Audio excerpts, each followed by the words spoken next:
রাজশাহীতে সাবেক পররাষ্ট্র প্রতিমন্ত্রী শাহরিয়ার আলমের বাসভবনে আগুন দিয়েছে বিক্ষুব্ধ জনতা। আজ বেলা 11:30টার দিকে প্রথমে ভাঙচুর, পরে আগুন দেয়া হয়।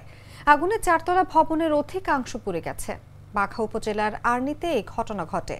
প্রত্যক্ষদর্শীরা জানান 400 থেকে 450 জনের একটি মিছিল বিভিন্ন স্লোগান দিতে দিতে শাহরিয়ার আলমের বাসভবনের সামনে জড়ো হয়।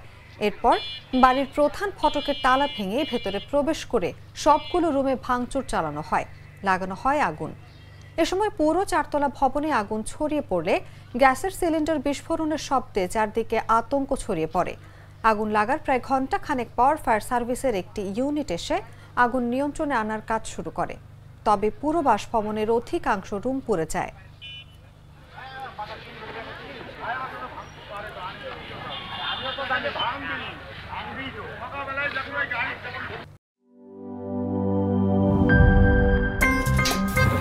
আমার একটা স্মার্ট সিদ্ধান্তে 25% গ্যাসের খরচ কমেছে। ভাবছেন কিভাবে? সাধারণ গ্যাস স্টোভ বদলে আমি এনেছি আরএফএল গ্যাস স্টোভ। এর সাইন্টিফিক নজল ও ব্রাস বার্নার ক্যাপ সমানভাবে তাপ ছড়িয়ে রান্না করে দ্রুত।